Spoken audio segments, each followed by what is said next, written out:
Looked like I was muted there for a moment. I hope everyone can hear me now. I've got a little pot on the fire here, and we are just getting started on Quarantine Kitchen Happy Hour on June 1st. Whoever thought it would be going so long? Whoever thought what would be happening is happening, right? The town, the entire country is being torn apart by yet again, police violence. I am a very poor advocate for this. If I am to say anything about any of it, I hope that we can find someone with a voice, someone who can channel what is going on right now in a productive direction, something that will change the problems that are happening again and again and again in society, and also recognizing that there are people in this country who want to burn it all down, and there are other people in this country that want to make things work. There really are people, I believe, that want to make things work. I think most of us do. And I shouldn't be getting up on this big political soapbox, but I also feel that there are people out there that want to burn it all down. And I feel like we should stop. If we're going to target our angst and anger in any direction, it needs to be at targeting those institutions and groups that are working against the common good, that want to tear it down. The government that we have is the government we deserve. People did not vote last time around. A third of the government didn't. A third of the people didn't vote last time around. They didn't take part, and we wound up where we are. We get the government we deserve.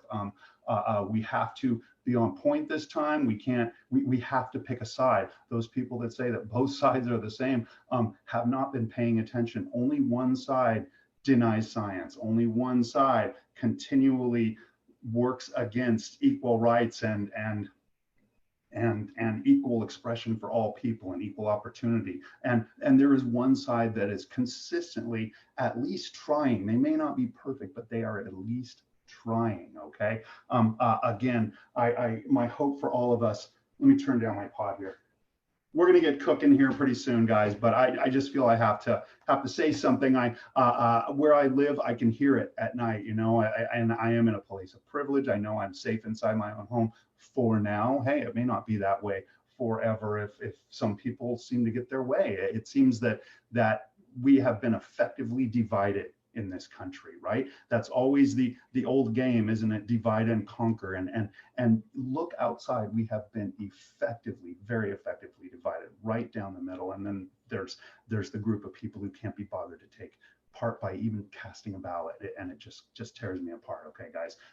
I am for the people on the street. I can't believe this hasn't happened sooner or more often and more strenuously. I saw pictures of DC last night, and it is something that I'm a pessimistic guy. It's something I was like, wow, I thought this was going to happen a long time ago. From what we've been seeing, we can't even remember the guy who was killed by the rednecks, running from him a couple of weeks back, right? It's just like, and then the guy before that and the gal before that, and on and on and on and on. It just happens again and again. And what it is I can't even say. I don't want to say, but that's why.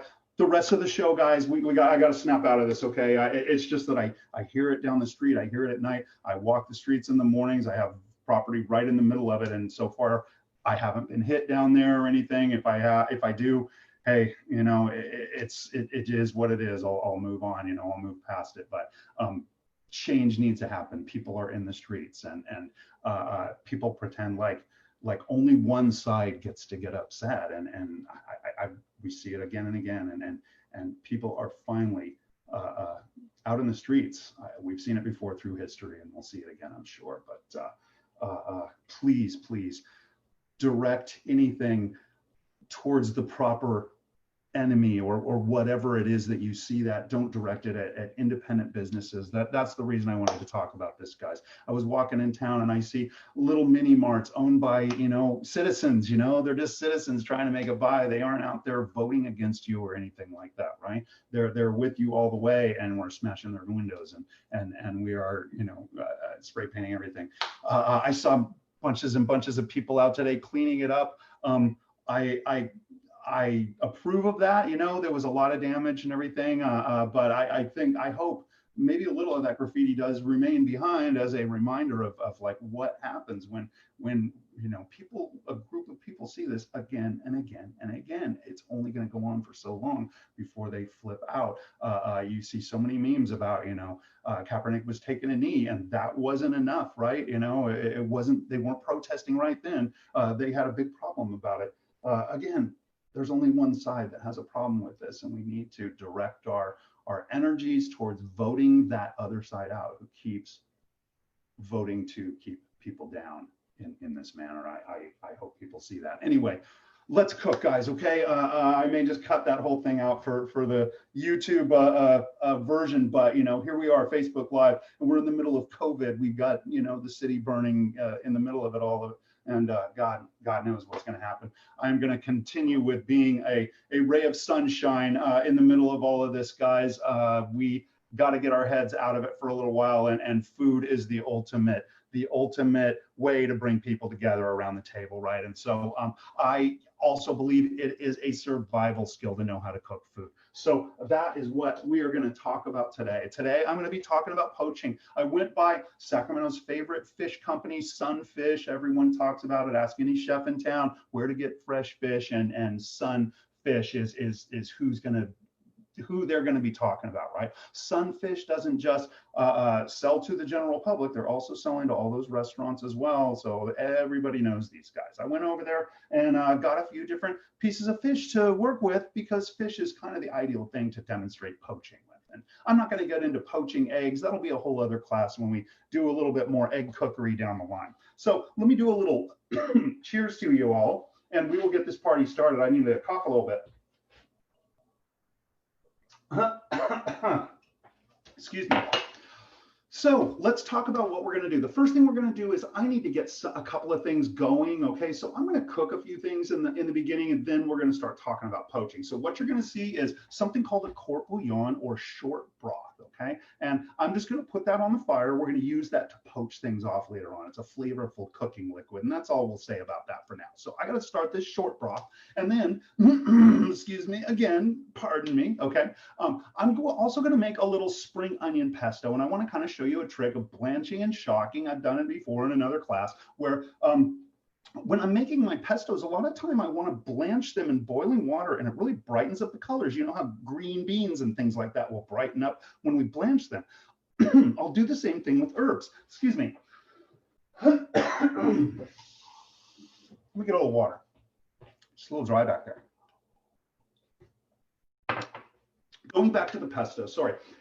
So I will do the same thing with herbs. I brighten up that color, and then I create a pesto, and I get this bright, you know, green or whatever color I'm doing, right? Pesto to use in whatever it is that I'm doing. I'm going to make a sauce later, and I'm just going to put a little dab of this bright green pesto into a very white little butter sauce that I'm going to create later on, and we're just going to get this beautiful bright green spring onion butter sauce later on for this item that I'm poaching off. Okay, so that'll be one thing that you guys see. So I'm going to begin with a court bouillon, flavorful cooking liquid, and I'm going to make a little spring onion pesto. After that, before we get into poaching, I also want to talk about other, you know, what we call moist heat cooking methods, boiling and simmering. There's only certain things that I boil in the kitchen, and there's only certain things that I simmer in the kitchen, and there's only certain things that I poach in the kitchen. I believe I've talked about this in another class, but it's always good to reinforce and repeat. You know, the repetition and reinforcement is a good thing. Okay, so I'm going to go through all of that again, and then we're going to talk about poaching. And what poaching is great for is infusing flavors into delicate proteins, right? We use poaching with delicate proteins. That's what you always hear. It's usually proteins that'll overcook easily is what we're talking about. Okay, so we're going to go through all of that. After that, I'm going to show you two methods of poaching. I'm going to show you a deep poach, where we submerge something, just like it sounds. Okay, we submerge something in a flavorful liquid, and it's going to pick up a bunch of flavor. And what I'm going to do today is I'm demoing, you know, sometimes I like to just poach off a piece of fish and chill it. This is that like cold poached salmon you always hear about. And I'll just like break a piece of that off for a lunch, you know, a hard cooked egg and a little piece of salmon, you know, and you know, a couple of you know, pickles or something like that for a lunch, right? And it's really nice to have around the house, and I can like break that salmon up and throw it in pasta or do other things with it. So that's what I'm going to do today. I bought a bunch of salmon that I'm going to be eating for the rest of the week using this poaching method of deep poaching, which infuses a bunch of flavor. The second poaching method I'm going to talk about is what we call shallow poaching. Let me do another one of these. It is happy hour, right? But oh my gosh, that's right, that's water, sorry. But the next thing we're going to do is what we call shallow poaching. And this is something you might see like a last minute preparation. Like if you're doing a party at home, this is something a saute cook does. You know, it's like they order the fish, they throw it in a pan, they add a little liquid, cover it, and it kind of steams, kind of poaches in this. And then they pull that fish out. And the great thing about this technique is I can whisk butter into the liquid that's left behind and make a sauce out of this one. And so that's what I want to show you with that other one. I've shown you pan sauces before when we did a saute class, and this time you're going to see that again. It's that trick. If anybody has heard about this on Food Network, or if you saw another video of mine, right, it's that trick of mounting butter in. We melt butter in slowly to a sauce, and it just slowly melts in and it emulsifies. It just becomes homogeneous in there and becomes a sauce, right? And so I want to kind of deal with, show you guys some pan sauce work again. All of this is repetition, really. I was just talking to a chef the other day, Bill Nell, right? And he was saying that, hey, nothing is new, right? Nobody's inventing anything new anymore, right? This is all classic stuff. I'm going to be using simple ingredients here today, most ingredients that you have seen me use as I've been kind of teaching all of this quarantine kitchen, right? I've been using those French flavor profiles just because it's a good basic flavor profile that just lets you kind of taste the food and then it teaches you the technique. And if I'm using that same type of ingredient all the way through, we don't have to learn new ones. I can really focus on technique. Okay, so we're going to be using the same ingredients that you've seen in a bunch of my videos, that thyme, that peppercorn, that bay leaf. I just remembered I didn't cut any thyme during this video. I'm going to run outside and cut some thyme, right? I didn't. Bad chef. I always do one thing. I always forget one thing. So bay leaf, thyme, peppercorn. I'm going to have some mirepoix, that carrot, celery, onion in there, right? And we're going to make basically a vegetable stock in the beginning here. And then I'm going to turn it into a court bouillon by adding a little bit of vinegar. And that's the first thing I got to do is start this puppy on the fire, right? So I'm going to get into a little bit of knife work here. I got to wash my hands and do all of that business. And we're going to get something on the fire, okay? Oh yeah, welcome to the Industry Cooking Classes Show. Oh yes, getting all soapy. Hope you guys can see okay, and hope you can hear okay. I'm going to check chat and see if anybody's out there. Let me check backstage, see if anybody's in the green room. And here we go. See if I got anybody out there. Not seeing anybody there. Huh. Let me try going somewhere else.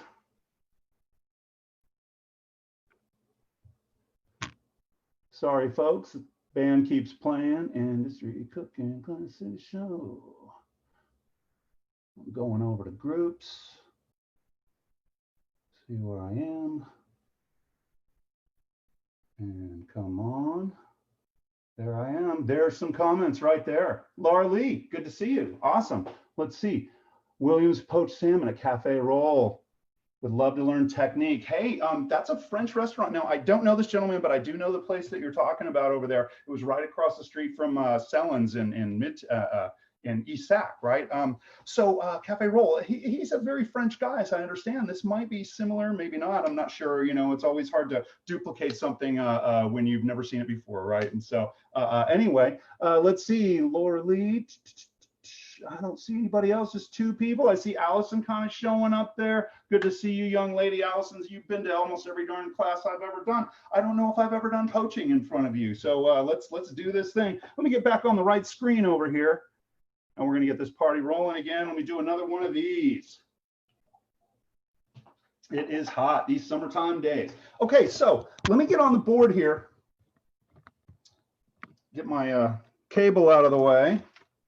And I'm going to just start putting together a court bouillon, okay? Now, again, a court bouillon, what you're really going to see right now is more of a vegetable stock, but a court bouillon is basically a flavorful cooking liquid for poaching. And when we do this, let me grab a little blade here. When we make this, it's a very, very quick cooking time, okay? The name of this, the other name of this I mentioned earlier, it's called a short broth, and that's because the cooking time is very, very short. I'm going to cut these vegetables really, really small. And again, I'm using carrot, celery, onion. This is mirepoix. We see it in a lot of French cooking. See how small that is? I cut it really small, and a lot of surface area is in contact with the liquid. And when I make this broth, and I'm going to get maximum flavor extraction. And that's what this is all about, isn't it, right? It's like getting the flavor out of a cup of tea. And so I'm cutting my carrots down, and I'm going to slice them pretty darn thin. Very small pieces. This is going to cook about 10, 15 minutes. We call it a short broth or court bouillon. La, la, la, la, la, la. Okay, so very, very small pieces. And you can see I'm not worried about making pretty dices here. This is all going to get simmered and then strained out and tossed away, right? And so, or you could use it for compost or something, right? So you don't need to worry about pretty. You just want it kind of efficient, okay? Here's an onion. You guys have seen me cut onions before. I'll go ahead and take the top off of this fellow. I'll take the bottom off. I'm not really doing a knife skills class today. And these little pieces, hey, you know what? I'm just going to throw them in that pot. I like to get rid of some of that skin. Come on, buddy.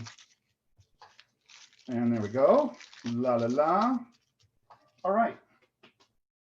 We get some of that out of their way. And I still have some skin on these guys. So I cut it in half, and I can just grab that corner. I've kind of talked about that in other videos. And by the way, if you haven't found it already, I have an industry cooking classes channel over on the YouTube machine, and you should head over there and check out some of my other videos. I have been doing a ton of culinary technique during this quarantine kitchen time. Oh my gosh, that deal was not coming off of there in one piece at all.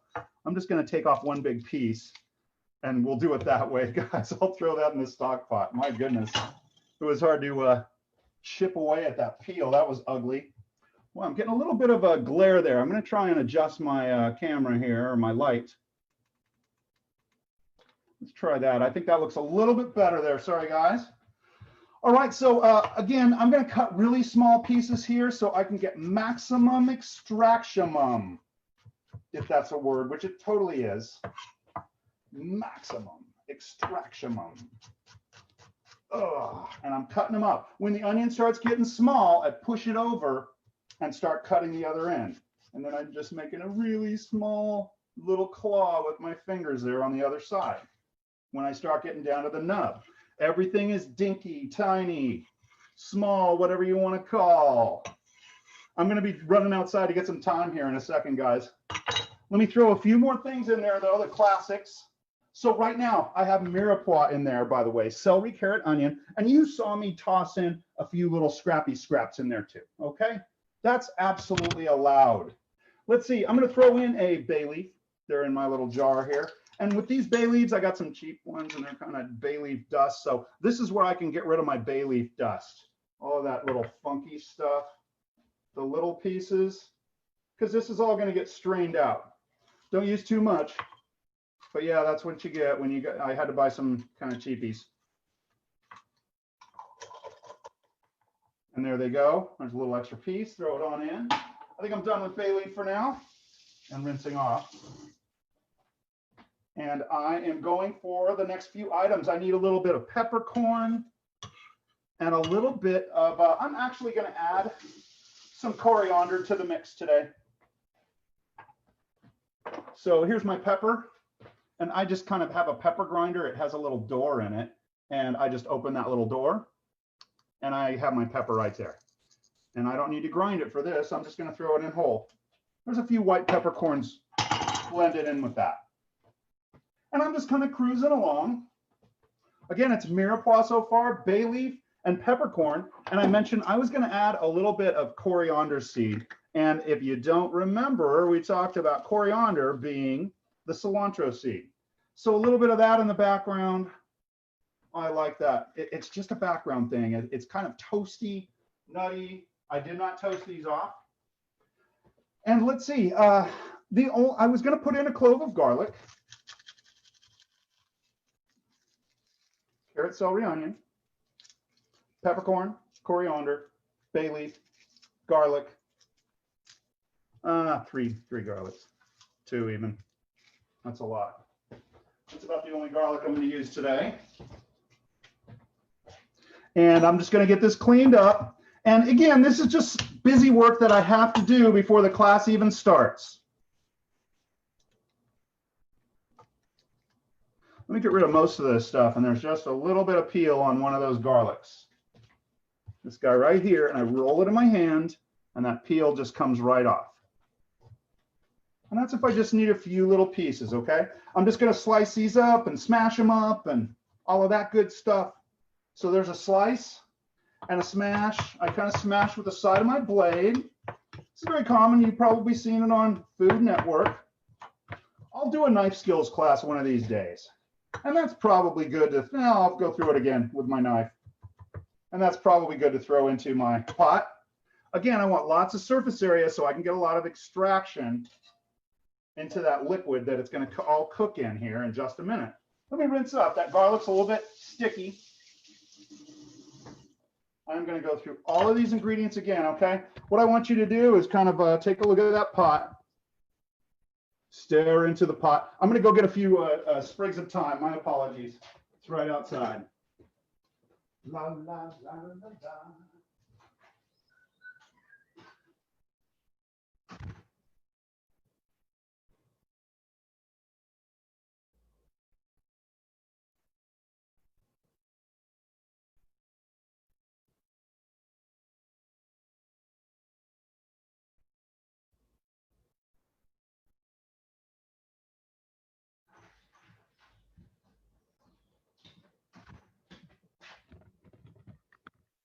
Oh yeah, I had to run out to the back 80 of Nelson Farms to grab a little bit of thyme, and it's beautiful. It's flowering. It's just so beautiful. I'm going to go ahead and give it a rinse, and I'm going to throw most of this into my pot. You got to have herbs growing around the house, I'll tell you. Nothing better. I'm just going to take a couple of pieces and hold them back for my final dish.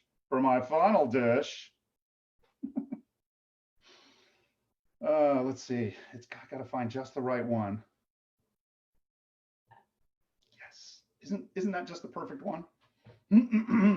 This and this. Awesome. The rest of it, look at all of that. It's going right in my pot.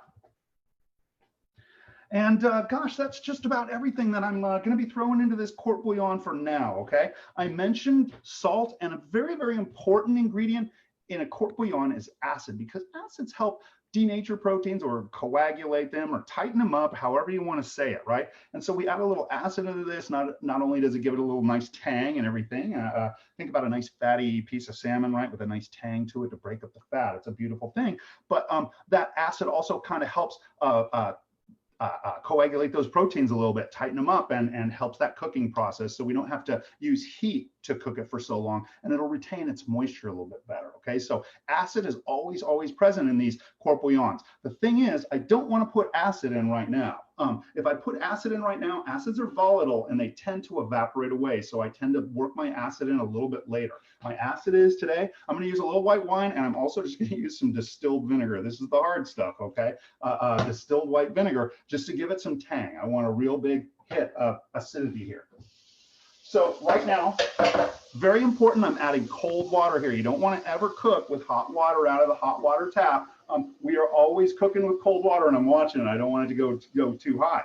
You want to avoid that hot water tap. It's going to taste funky. It's got those minerals in your hot water heater and everything. It's rusty in there, but we want that fresh water coming out of the pipes. Okay, almost there. We're getting that water. There we go. So there's no salt in this. I think I'll add a little bit of salt, but not much, okay?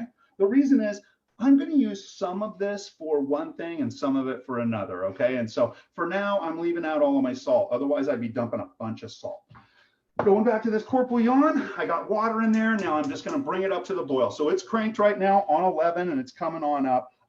And I am going to strain some of it out after it simmers a little while and use that in my second dish. And then the rest of this, I'm going to add some vinegar, as I said, and a bunch of salt. What I used to tell my students all the time is, I want this stuff to taste like pickle brine, because the thing is if I'm poaching a piece of salmon and I salt my salmon and then just put it into plain water, all the salt just washes away, right? You're not going to get any seasoning out of that to speak of, right? But if I make a liquid here that is pungent and tart, and it's got a bunch of salt, and it's got a bunch of background flavor and spices and all of that stuff in it, when you taste that salmon, it's not just salmon, okay? You've delivered all of these flavors. Now, this idea I'm giving you, I'm just using French technique or French flavor profiles here: the garlic, the bay leaf, the thyme, the peppercorn, the mirepoix, carrot, celery, and onion, right? These are things that we've talked about many times, right? But couldn't you take this other directions? Could I do an Asian court bouillon, right? Could I do a red curry, coconut milk Thai court bouillon and poach a piece of fish off in that, right? You guys get the idea. I'm showing you this French recipe here, but any recipe you like playing with, I've done Mexican court bouillon, right? I've done, just take it anywhere. Jerk court bouillon, red curry, yellow curry, green curry, blue curry, right? All of them, you can take it any direction you want to go, okay? So that's the idea of court bouillon, and that's what we're going to be looking at here in a little while, but it has to come up to a boil. Once it does, it's going to simmer for about 15 minutes. Like I said, it's a short broth, and then we can strain it out, and I've got this flavorful liquid that I can use for poaching things off and infusing flavor into things, okay? So court bouillon, ladies and gentlemen, there it is, coming up in the pot, right? That's the first stage of the class. The next thing I want to do, I'm actually going to kick this guy over for now, and I got to get something up to a boil here.